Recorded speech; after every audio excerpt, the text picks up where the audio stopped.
That's the whole flavor. The whole flavor, I feel, of an action figure's life in sobriety is instead of getting the answer, you're given the answer. Mm. Yeah. So you were looking to get an answer, and then you come to the talk, and then you're relieved of that, and you're being given an answer at the talk. Yeah. Now it may not go the way you think answers and questions go, coming from you, question, and then getting an answer to you.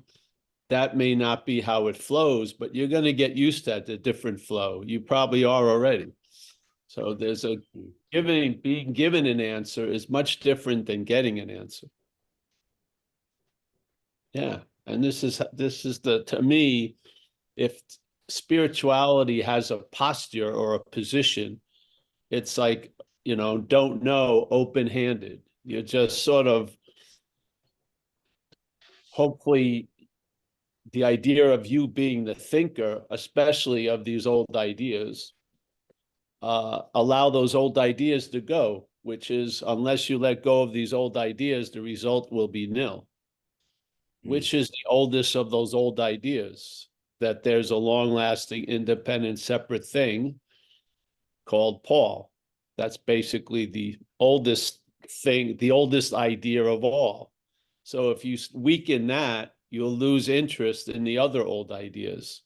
And therefore, you're in an open hand policy, and you can receive because you're not full of getting.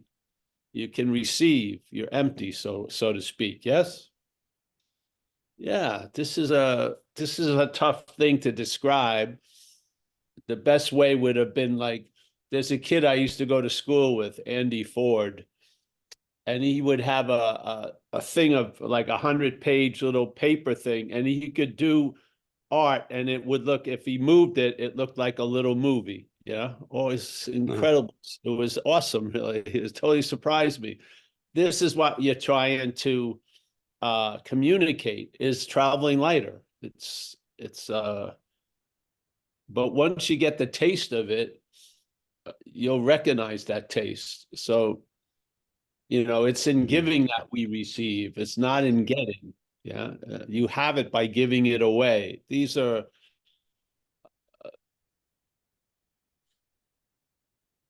basically like a little bit of a change in the same posture of admitting that you're outmatched, and that which is a time, wanting to answer question or wanting to understand is not going to understand.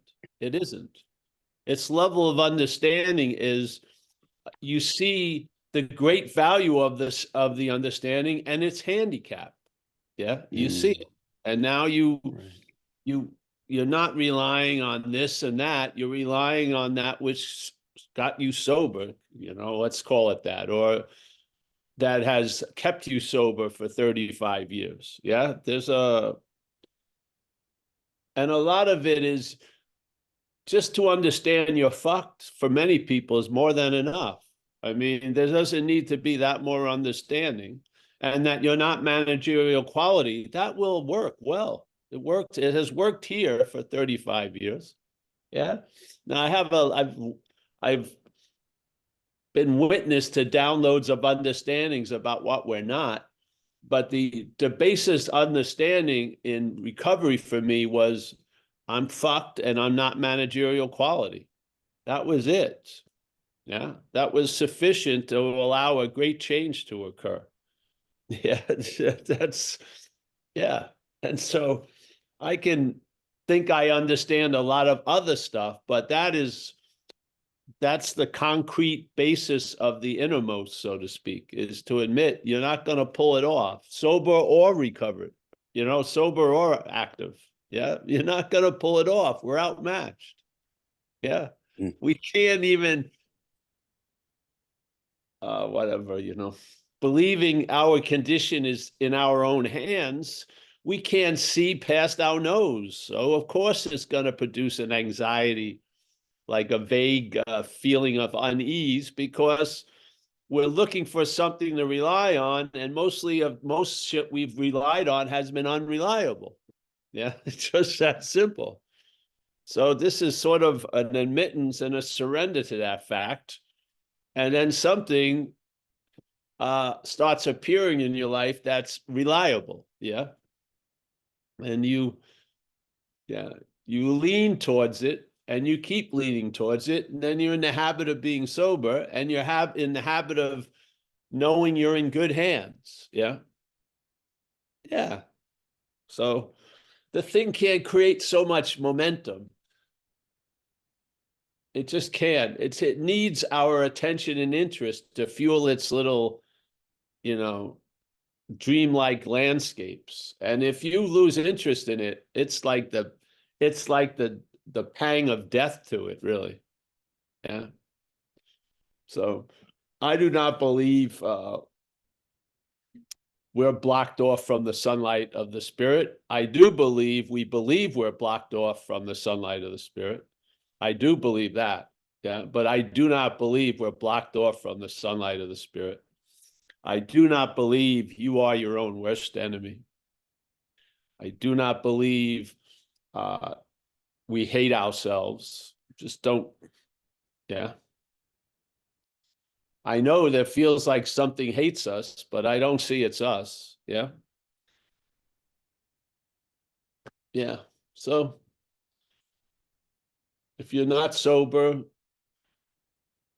take a few relaxed breaths here and then talk to someone that's here or someone else and plan your day. Go to a meeting or something. Be available to others. Get your externals down because they are going to be like the God rails, the God rails of you getting used to being on the highway of life again. Yeah. And so the externals are imperative. They get into the habit of doing stuff that is healthy for you instead of constantly being attracted to that which is not healthy. Yeah. Those habits need to be broken. How are they broken? By doing something different. That's all. It's not like a metaphysical fucking 11th dimensional question. It's just, if you want to know where you are, look at where your feet are. That will give you a good gauge and just get it used to being sober. And then there's a lot of skylights that open up. There's no drafting. It's like if you're interested, you can go there. If you're not, you're still sober and you'll be of use. Yeah. So, but for us, if we're here and we have active alcoholism or it has us, first things first, the elephant in the room. We got to get established in not drinking. And then, because if you're entertaining Buddhism drunk or non-duality after you shoot some coke and shit, there's going to be a lot of add-on flavor to that, to the non-duality or the Buddha ice cream. It is. So first things first, get in the habit of being sober. If it takes just a day at a time or an hour at a time, if you put this ghost behind you now, it's going to save you a whole lot of trouble later, really. So can you pull it off? Can you drink without any consequences? Can you use drugs without any consequences? No. All right. Are you attempting to try to manage that affair so that it would work? Probably. Thank God you're not that which is trying to manage it. You're not that which is playing God. You're not. Something's playing God. It's not us. Yeah. And just if you can't find a sober assessment, let someone else give you a sober assessment of where you are. Yeah.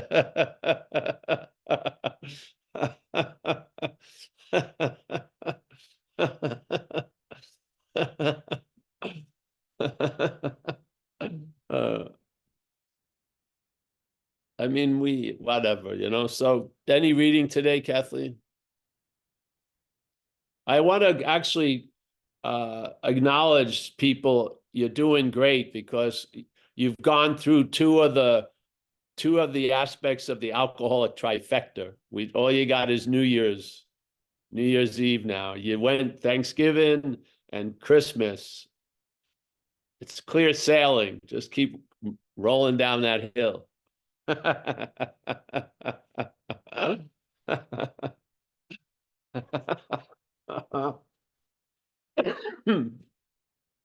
on the toboggan. Eh? So no Ride the reading. toboggan. No reading. I did choose one, Paul. I just would really want to say to everybody to make sure everyone knows this is not an AA meeting. And I actually chose, I thought a special reading for today. Yeah. Well, you guys can decide that. It's really short and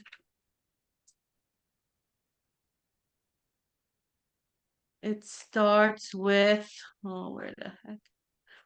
It's actually from the story Alcoholics Anonymous #3. It's on page 191 in the 4th edition of the big book, Alcoholics Anonymous.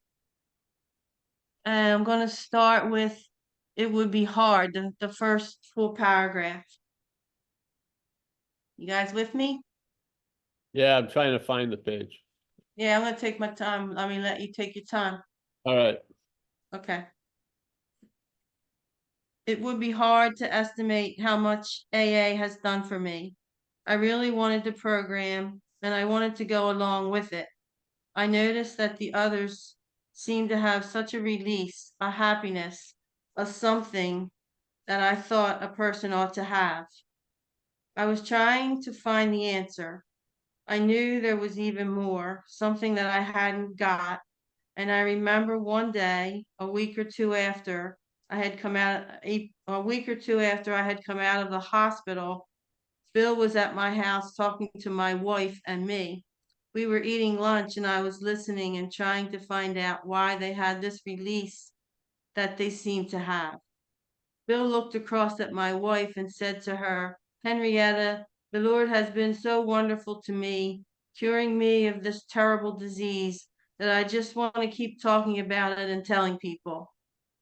I thought, I think I have the answer. Bill was very, very grateful that he had been released from this terrible thing, and he had given God the credit for having done it. And he's so grateful about it, he wants to tell other people about it.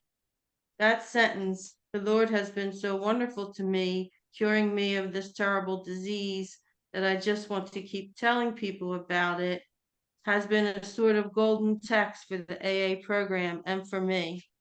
Of course, as time went on, I began to get my health back and began to be so I didn't have to hide from people all the time. It's just been wonderful. I still go to meetings because I like to go. I meet the people that I like to talk to. Another reason that I go is that I'm still grateful for the good years that I've had. I'm so grateful for both the program and the people in it that I still want to go. And then probably the most wonderful thing that I have learned from the program. I've seen this in the AA grapevine a lot of times, and I've had people say it to me personally, and I've heard people get up in meetings and say it, is this statement.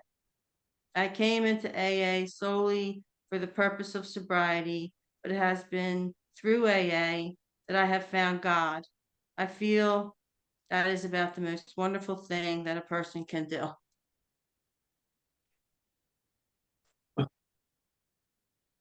Great.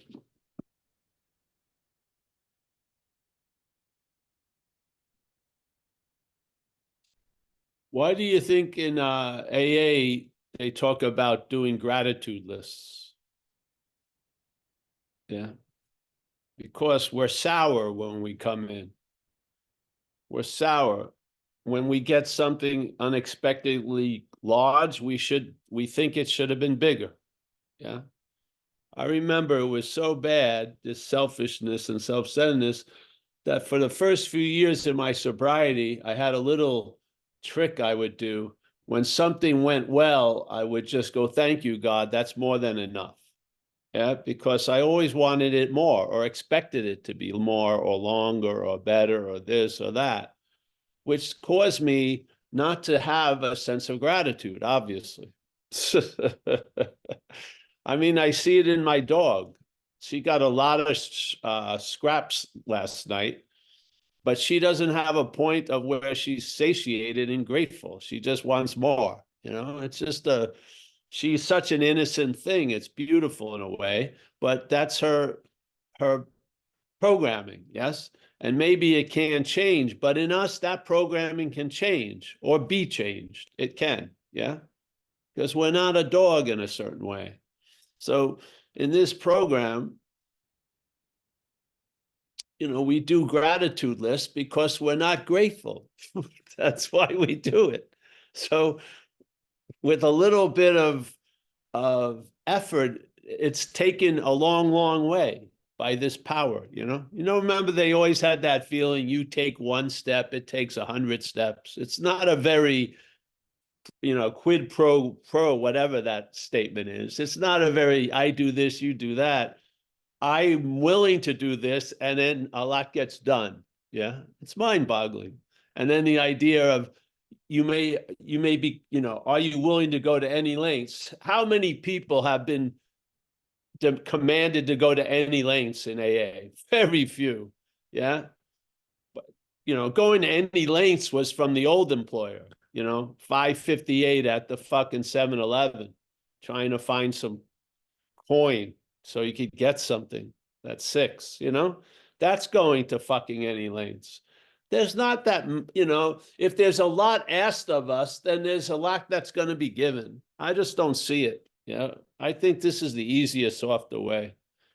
And then you just grow in gratitude, basically, And again, we come in here with a lot of poisons that are breaking out of the surface, pus and boils and shit like that. And then we get undone and redone, and we outgrow a lot of these conditions, like a Petri dish that has an acidic base. Certain things would grow in that Petri dish, and other shit wouldn't. And we're getting our Petri dish changed, so to speak, to an alkaline pH, not an acidic pH. And in the alkaline pH, things like peace and empathy grow. Yeah. You don't have to constantly try to feed it all day. They'll grow based on the condition they're in, which is this new Petri dish sobriety. Yeah. So one of those things to change the acidic to the alkaline is doing gratitude lists, so that self-centered point of view can be broken and a panoramic view can express itself. So do I do gratitude lists now? I don't do gratitude lists because I'm grateful. Yeah. I did gratitude lists because I wasn't grateful. Now I have an attitude of gratitude, and some days it's nice when the head is thinking what it's missing. You can sit down and see what you have and have fucking incredible gratitude for being relieved of the bondage of self and all this other stuff and all the goodies that can come along with that. Yeah. But mostly I feel grateful. Yeah. Now out there, I did not feel grateful. I didn't. I expected a lot and I didn't want to give any, but I expected a whole fucking lot. And it was just killing me. But see, the spirit can't be killed, which is gorgeous, I mean, no matter how, like it says, no matter how far down we've gone, we'll see that we will be put to great use by this power. Yes? Yeah. So, yeah, that was a very nice reading. I'm sure Bill ran into a lot of fucking flack, and Bill had a tough time as an action figure. He had what people call clinical depression, I think. Now, I can't put my foot in that shoe because I don't think I've been I don't have a clinical depression. It took me to a lot of places, but it didn't. So who am I to say how it was? And the thing is, with Bill, he needed to be an AA member a lot of times, and he was seen as the co-founder. So he had difficult in a lot of ways because he couldn't just be a regular alcoholic, because when he go to a meeting, everyone, yes, yes. So, so yeah, I'm just grateful that we have this platform where we can come here and share and reinforce each other. Yeah, in this sunlight of the spirit, so to speak. Because I'm a real believer in there's a loving presence that's using our group consciousness to express itself through. I do. I feel like there's something in the platform that's bigger than the sum of its parts, and I sense it. And it's the same thing I sensed. The first smell or scent I got of it was a hopefulness at the first AA meeting. And that hopefulness allowed me to feel how hopeless I was. And then that sense of telling the truth, yeah, but not living the lie, yeah, that sense has always been available at these meetings, and every meeting I've gone to. And less have I spent time on the personalities and just felt the principle of this loving God expressing itself in our group conscience. And that's become a habit also. Yeah. Yeah. So, all right. Hey, thanks. Thank you, everyone.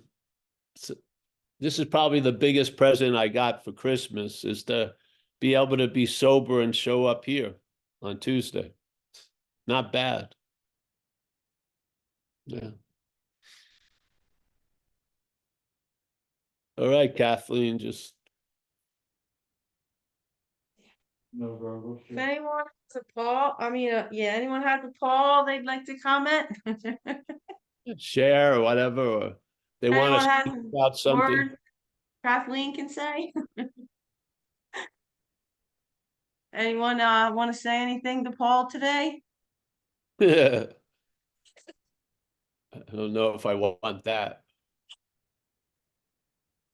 I'm just kidding. I think they know I'm kidding. Anyway, Jules on vocals would like to talk to you. Come on in, All right. Jules. Hey, Paul and everybody, he said Happy New Year. I'm there already. Happy Christmas. I won't sing it. Yeah, thanks, Paul. It's been great to find you again. I did have a question. What is it? What do you think of Emmett Fox? I think he's dead. I hope so, yeah. Quite a while ago as well. What do you think of his year a year I around? liked Emmett Fox. I didn't know when I was younger, I went through a phase between 20 and 24 that I felt like I had found a sufficient enough reason not to use, and that was wanting to know God.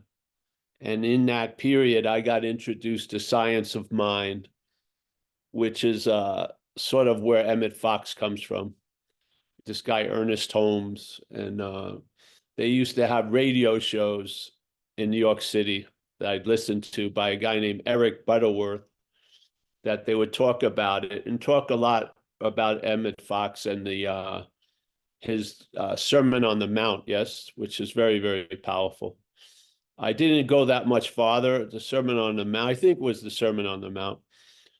He sort of interprets it from this science of mind view, which is very powerful. And I know a lot of people in early sobriety, where I was at, got introduced to Emmett Fox as an auxiliary view of what we were talking about in some respects, So, yeah, but I don't know all the works or whatever, but the Sermon on the Mount was a quite nice little book, and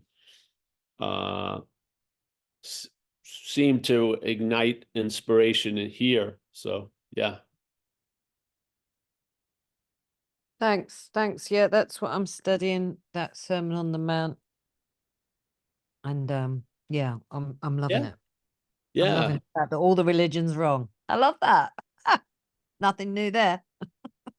Yeah. Well, this is the beauty of it, is once you're when that bondage of self-centeredness gets broken, you can see other views and be moved by an attraction for what they're implying. In other words, you're available to other things than self, which is great. This is really the great learning, really. Once you're freed from that bondage, it opens you up to be available to other stuff. Yeah. Yeah. Check it out there. Yeah. A lot of people have gotten a lot of uh, assurance and strength from Emmett Fox and Sermon on the Mount. Yes. So,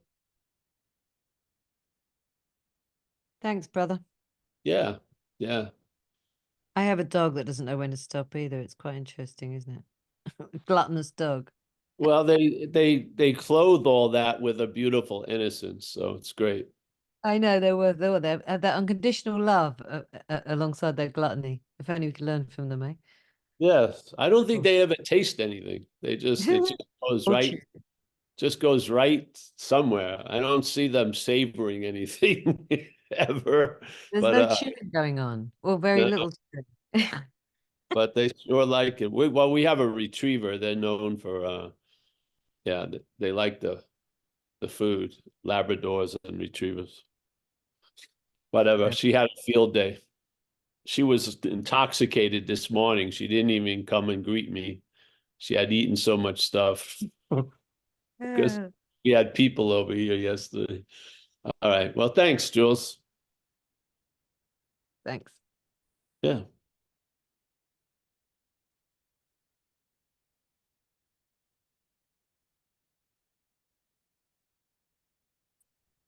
I'll share. I forgot how to raise my hand. Sorry, Paul. Can you hear me? Yeah. Nice to see you, Ted. How are you? Good. It's kind of funny. I'm gone down a bit of a rabbit hole, and the minute I haven't been coming here because of my schedule on Tuesdays and Thursdays uh stopped me from coming, but I could have came, but I just kind of fell off the thing, and I'm definitely suffering from what's not happening, you know. Um, but having Kurt as a sponsor keeps me kind of level-headed because, I won't call him sometimes just because I know what he's going to say, you know. But I just, what you said about, wanting something bigger all the time, and I had a friend that he was the boss and all his whole crew got bonuses, and it was just way more than he thought. But then he saw one of the people that he worked with that didn't do near as much as him got a bonus about the same size as him, and it just took all the joy away from him and how excited he got from the bonus, because he said that it just wasn't fair. I can just totally relate to that because that's what I do. And I'm in the process of selling my home um, because of a divorce, and it's been very stressful, and I have a lot of financial insecurity about it and selling it on time. So it's just and I've gone down the rabbit hole with this, um, and it's just kind of taken over for me, and so I know where I need to go, and I'm a person that needs to write, the do grateful list, because I'm not grateful. And hell, I live in a house where I don't even pay rent. I live here free for the last 3.5 years. So if I make that list, it's unbelievable, So, but I just got a really good feeling just by signing in today. So I want to thank you for this. Oh, great, Ted. Yeah. And the thing we'd like to throw in there, that which is going down the rabbit hole isn't you. Your Right. attention gets dragged there, but you're not the one going there. Yeah. Yeah. The head is dragging us into all this stuff through this identification as its ideation, which is this idea of self. Yeah. So Yeah. it drags us here and there and here, and we just keep living under a narrative that we've done it. Yeah. Yeah. How are you going to be free from something as that something? Yeah. Yeah. If something has defeated you and you take it to be you, you are going to defeat you. Yeah. If there's something that has defeated you and you see it's not you, then you can be free from it. Yeah. But if you keep calling it you, you're trying to be free as it, and it defeats you in that activity. Yeah. Right. And you're frustrated, and then you blame others and this and that. But basically, it's a failed system. It cannot deliver the goods, and you as it cannot get out of it as self. It just doesn't work. Self can't get out of self. This is a fact. Yeah. This is a fact. It goes just with I'm fucked and I'm not managerial quality. Self can't get out of self should be right up there, truly. Because this is what happens. The head does all of its stuff. It has you believing or just habitually just follow its narrative, which is you're doing all this stuff. Yes. And that you shouldn't be doing all this stuff. And then it's all an obsession with you in the problem and an obsession with you in the solution. It's just obsessing with you. Yeah. Yeah. That's why we have service, to get us out of that fucking orbit. Yeah. Because we, as the asteroid in the orbit of the asteroids, cannot get out of the asteroid orbit. Yeah. We can't. So there's a telling the truth, and then you get pulled out of that asteroid belt because you're not a fucking asteroid.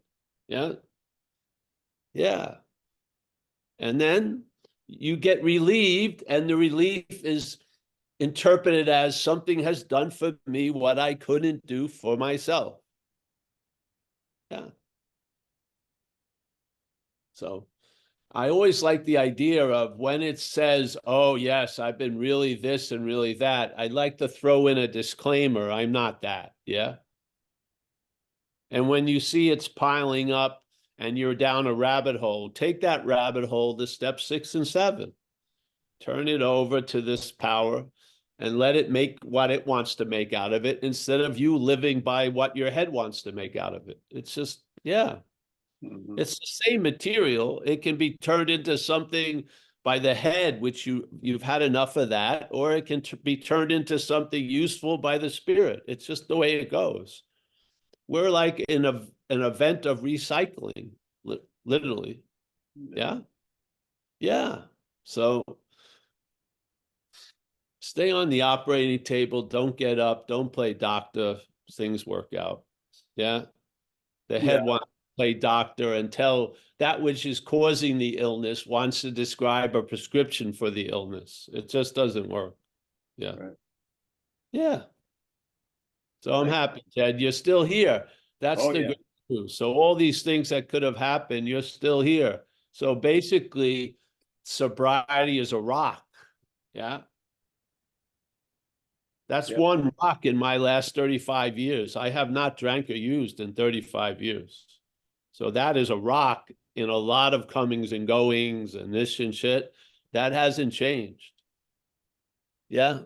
Yeah. Yeah. So you can put a flagpole there and it will stand. Yeah. Yeah. Rely on that. I will. Yeah. And then you bring the shit that's revealed to step 6 and 7. And then if you get sort of good with that, you don't even get to 8 and 9 anymore. You don't have a resentment list, and you don't have to make amends because you're not stepping on people's toes. Yeah. That's awesome, isn't it? Jesus Christ. Yeah. So 6 and 7, the most active steps of the action steps when you're sober for a while. Yeah, use them. I mean, If you have a dream and it seems like a dream you always have, and that dream says in a way you're never going to be okay or get it or be at peace, well, when you wake up, take that dream and put it into 6 and 7 and ask that power that's doing all this other stuff for you to reconfigure it and put it to a better use than your head is.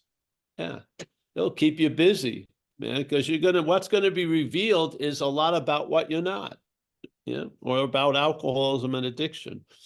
You bring that shit to 6 and 7 and it gets reconfigured. So something can be molded into a gun, or it can be molded into like a scalpel for very specific surgery. It's basically something's going to give it a meaning. We've been living a life that's been given meaning by self, and now we have an opportunity to live life that's being given meaning by somewhere else than self. Yeah, because self is fucking old and boring. It's the same old, same old. It really is. It doesn't. It's like a 5-trick pony. He only just does the same shit over and over again. So, yeah. Yeah, nice to see you, Ted. Same here, Paul. Yeah.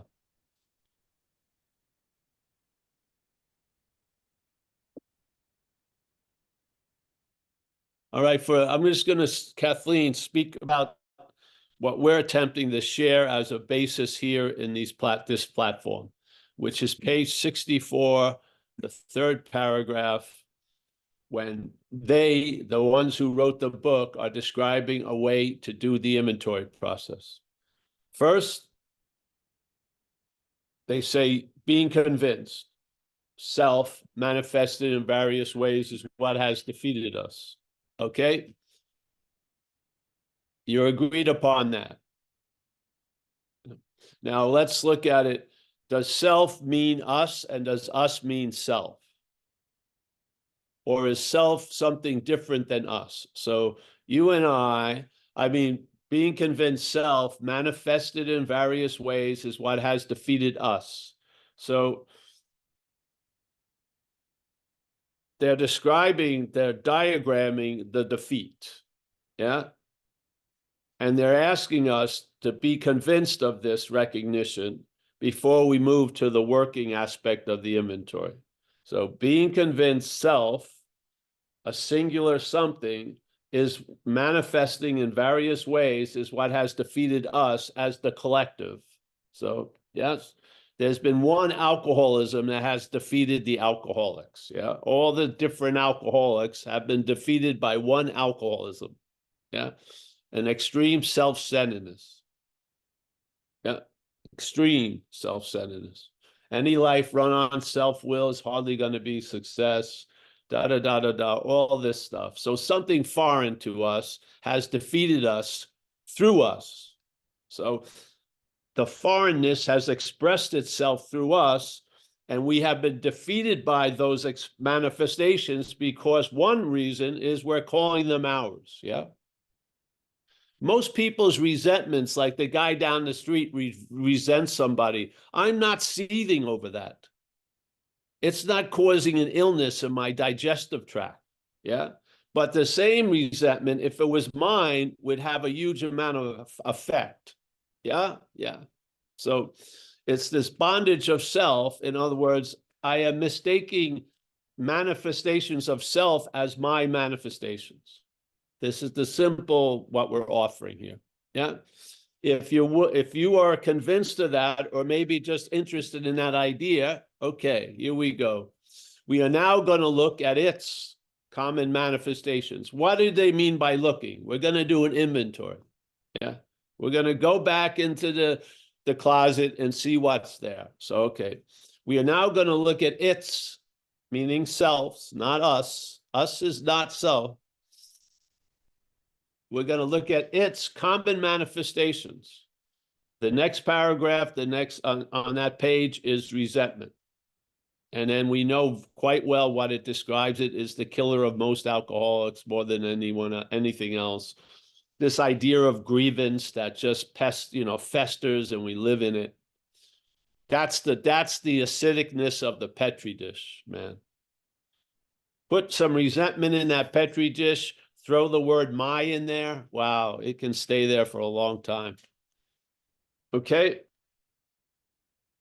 So if that which has defeated me is not me, that means there's a possibility I could be free from it. Yes? If what has defeated me is me, the possibility is I can be free as it. That hasn't worked, has it? The same statement. If this thing has defeated me, now, can I be free from it or as it? We've tried being free as it, yes? Has it worked? Obviously not. How about being free from it? So instead of seeing a resentment as yours, you see it as a manifestation of self. All right, take it over, take it from there, do an inventory. Share it with someone, do the 5th step about it, and look at the difference between looking at things as your resentments, your fears, your harms done to others, and then to see that same information as manifestations of self in one's life. I bet you're going to travel lighter with the latter description. Yeah. That's what we're here. We put it out there. We're here every Tuesday, Thursdays.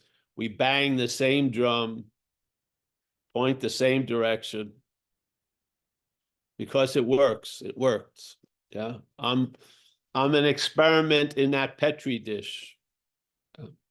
Something drastically has changed, and that core of irritability, restlessness, and discontent has been changed into a contentment and satisfaction. There you have it. Yeah. I don't do much 9 or 10 because I don't have a list of people I've harmed, and I'm not harming people. There you go.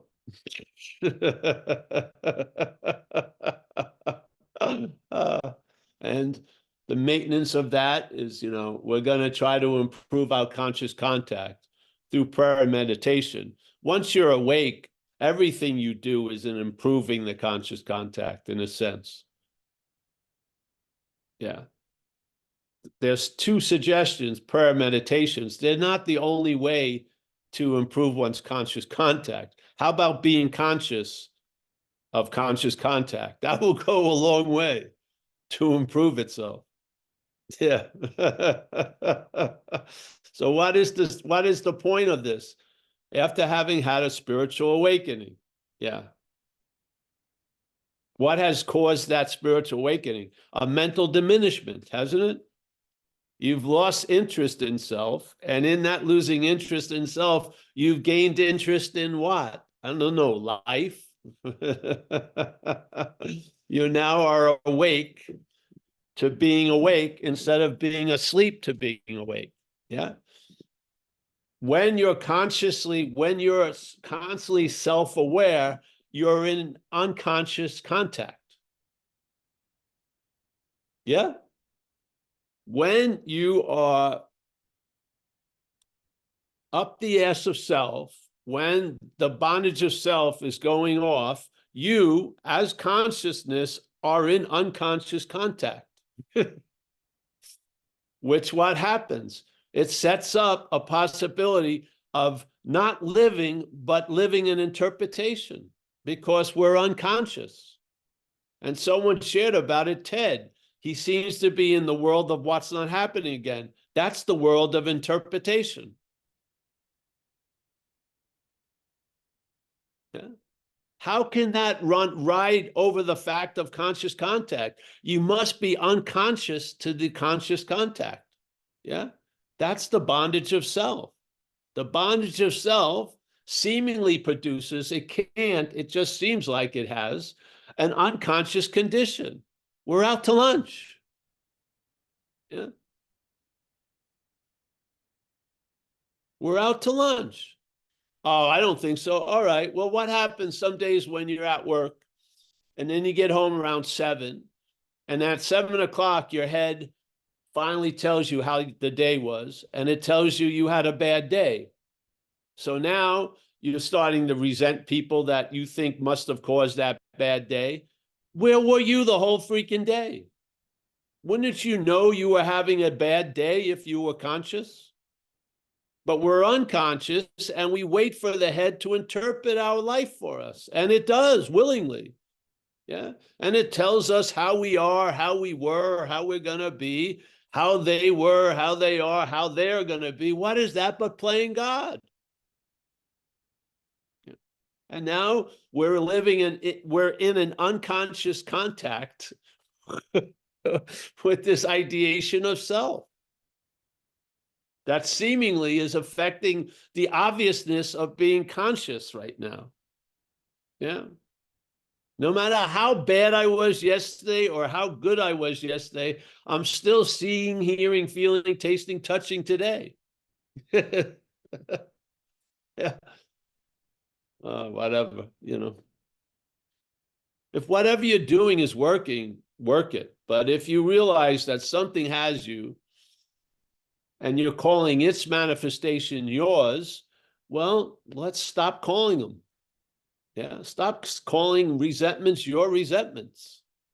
Just call it a resentment. Yeah, call it.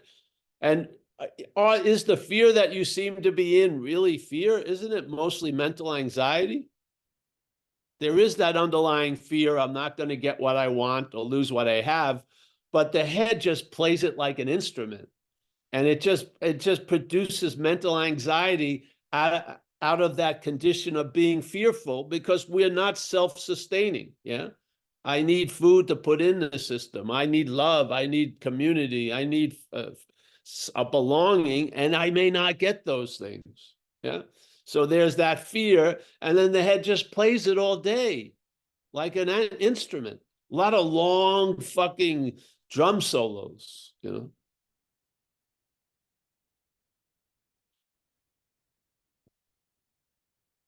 There is a solution.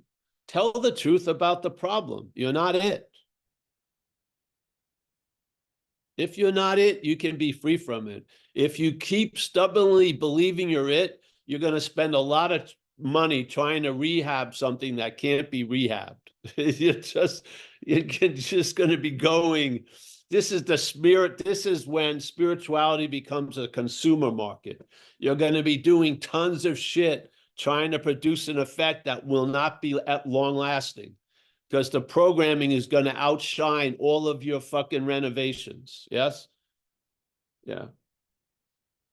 You are what you're looking for. You are right now what you're looking for. You are what you're looking for right now. What's looking, that consciousness, that awareness is what you're looking for through all of these exercises and amazing esoteric shit. You're trying to find what's already available. You just want it to be available to you as a self, and it ain't. Yeah.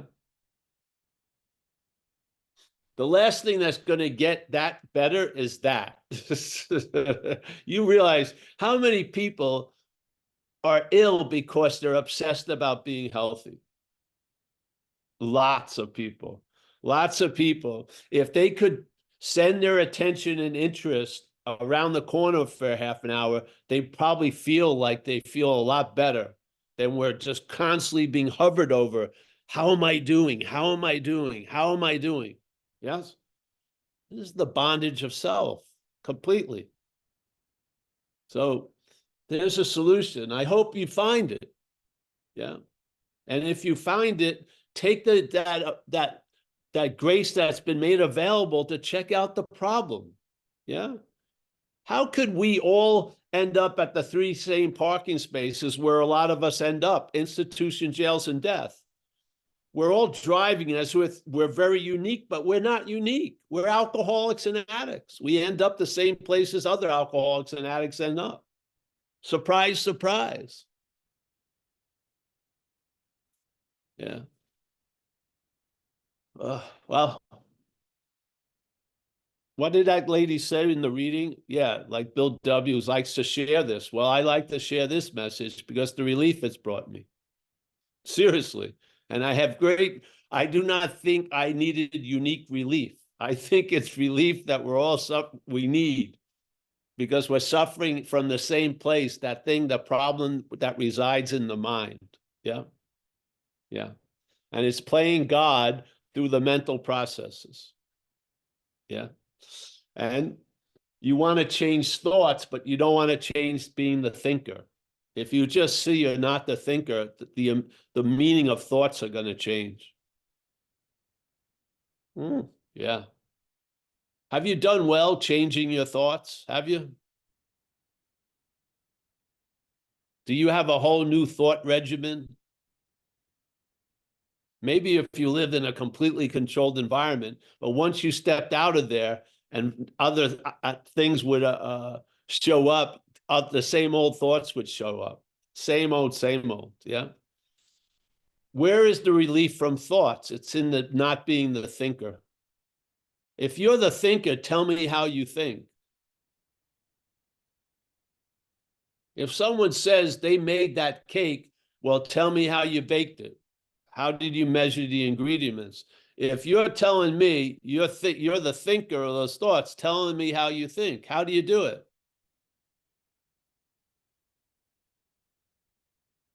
What was there when there was no thought? There was still something there, wasn't it? No thought, and then suddenly a thought appears. Where's your role in that? Yeah. It's insane. Do you think if someone said, I got to leave early today because I forgot to digest that burrito yesterday. I got 3 hours of the afternoon. I'm going to digest last week's food. You'd fucking laugh. But a much more subtler process, thinking you believe you're the doer of. It blows my mind, really, literally. The arrogance of self-centeredness is incredible. Incredible. Yeah. So, all right, that's enough from me. Where are you, Kathleen? I'm right here, Paul. I just wanted to let you know that Tom from Denver had his hand up for a while, so just want to check back in with him since you put it down. Let him Tom, come on in. Hey, Paul. Yeah, I raised my hand back on the Emmett Fox stuff because, well, here it is. One of the few books that I kept with. It's in my little travel pack. But the truth is that I don't read these books anymore because when I came into AA, my group and everybody, they talked about this kind of stuff and Dale Carnegie, and it seems like there was a big push towards being a really good, upstanding character with a successful life, and somehow that, and I did that. I mean, for 20, 25 years, I became all of that, and then I wasn't happy at all with it. And so this key to the success in life, I don't know, at the end of the day, it didn't work for me. And then I went to the East and tried to be an Eastern guy, and that didn't work because the guy who was trying to become successful, East or West, was the problem. And I went to the islands and San Juan Islands for 4 years, and I got that burned out of me and met you, and then I gave up. So I don't read these books so much anymore, but I do find myself today out of habit picking up talks with Ramana Maharshi, underlining and like, oh, there's somebody here that needs to get something, and I go, well, who's reading? I mean, is it just a habit, or is there any virtue in study at all? I don't know. Well, that's the thing. It's that which is before all that makes that which comes after. So something can be incredibly of service, and that same something a couple of years later could be a disservice. Yeah. Because we're it, really. I mean, I don't want to get so into it, but if you see this event as a subjective experience, yeah, that means a lot of meaning is given to what's happening from where we are. Yeah.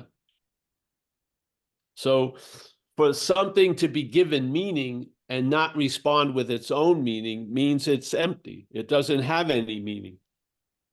So we give it meaning, all the meaning it has, and then we relate to that meaning from the meaning we have here. Yeah. So what's one man's poison is another man's medicine. you know, or the worst thing that ever happened to you. After a year or so in AA, you'll see it maybe as the best thing that ever happened to you. These are indications that this is a subjective dreaming, literally. Yeah. And if something's going to run that dream through you, which one of those aspects you could call it self, and then there's another aspect that could be running the dreaming through you, which is the higher power. Yeah.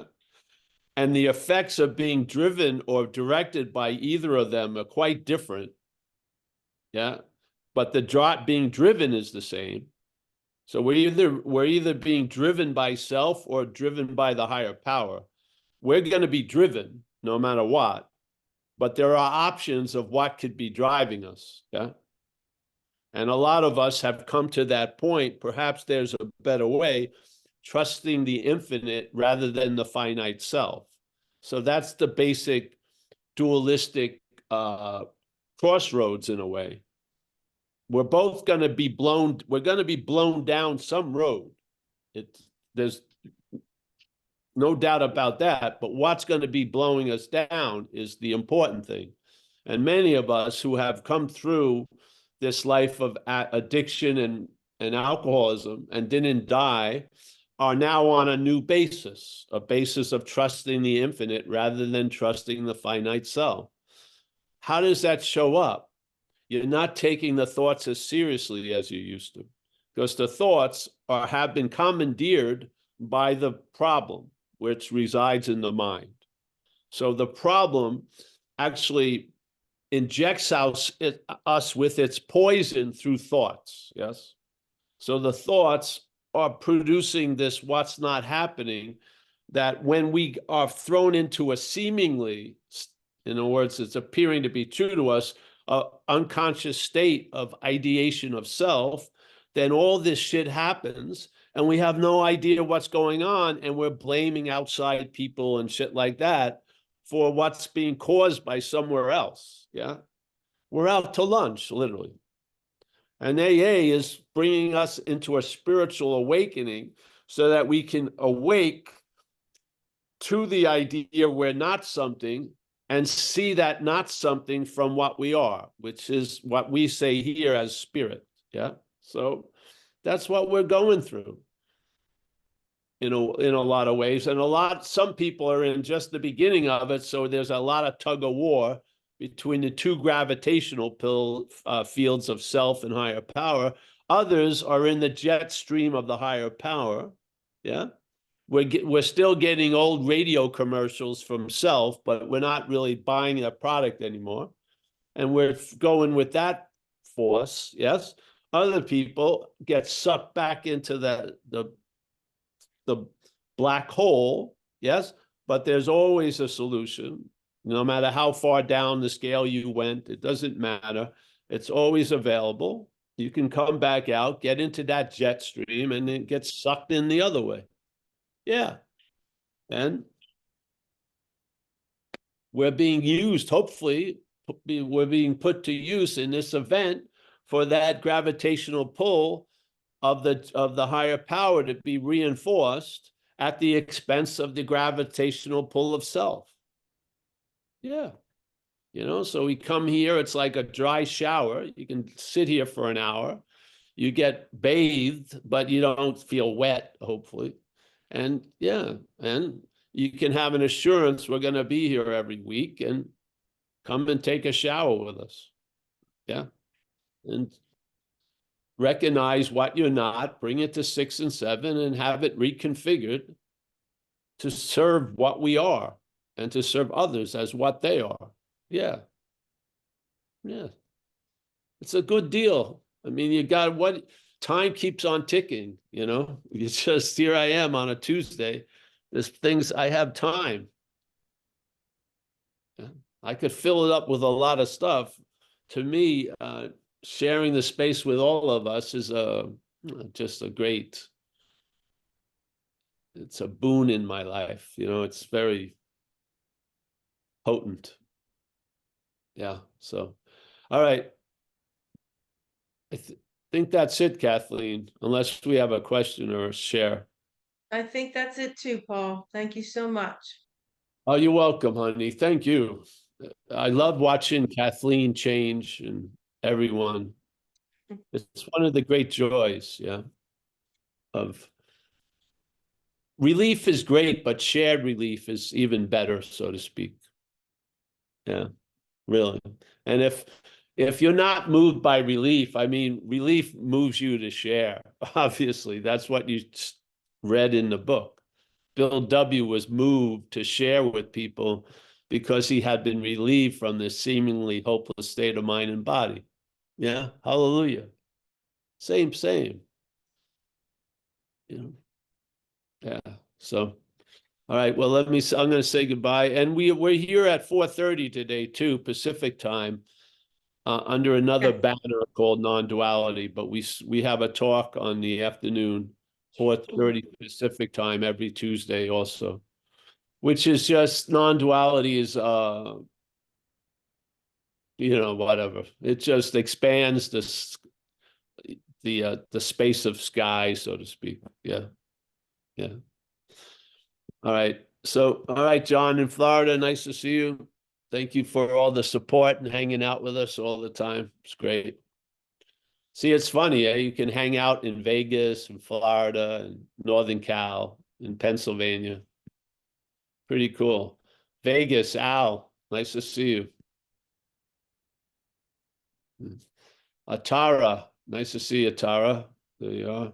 Greg, yes.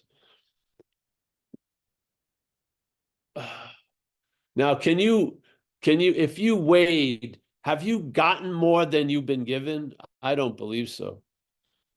In a life of recovery, I've been given a lot more than I got. Yes? You know what I mean? Yeah. When I was doing drugs, it was all about getting the drugs, for sure. For sure. Getting the money, getting the drugs, getting the syringes, getting this, getting that. But given. Wow. Yeah. All right. So Martin, nice to see you, Martin. Thank you for showing up and spending your interest and attention here. Great. Greg. There he is, Mr. Rowe from Toronto. Nice to see you, Mr. Rowe. Rick. Walter from Amsterdam. Rico, a man of his word. Roman Mueller. Roman, thanks for always supporting Send Bitch Slap and shit. David, same thing, South Carolina. Boston Paul. Jacob, did you ever send that stuff to the guy, Jacob? Yeah, I haven't received anything back from him though. He seems kind of hard to contact in a way. But if it got delivered, he's fine. I'm going to call him today. Yeah. Yeah, I sent him a couple of them. Just yeah, if you want to put me on the phone with him or just call me after you talk to him, that might be easier. Yeah. Or yeah. Yeah, I will, bro. Thank you so much for it. Yeah. There's Mia, formerly known as Miak. Nice to see you. Sarah, nice to see Sarah there. Joseph, as always. Tom, bouncing around. Andrew, sticking with us, Andrew, eh? Fantastic, very good. Nick V, he's taking a little slumber. Jeffrey from Seattle, picking up something. Ears or eyes, I don't know. Eyes now, okay. Malkin, oh, Malkin is, he's from the early days of the Zoom. How are you, Malkin? All right? Good, man. Good, man. All right, good. Good to see you. Axel, one of our German friends. Rob from Kentucky. Lindy, always with the big space and the cloud. Grateful Dave. Hey, listen, everyone. Thanks for holding the space, and I'll see you later or whenever soon. Much appreciated. Yeah. Bye-bye. Well, Thanks, Paul. Yes. Thank you, Paul. Thank you, Kathleen. Thanks everyone. welcome. Thank you. Y'all have a Love. good one. Beautiful. See ya.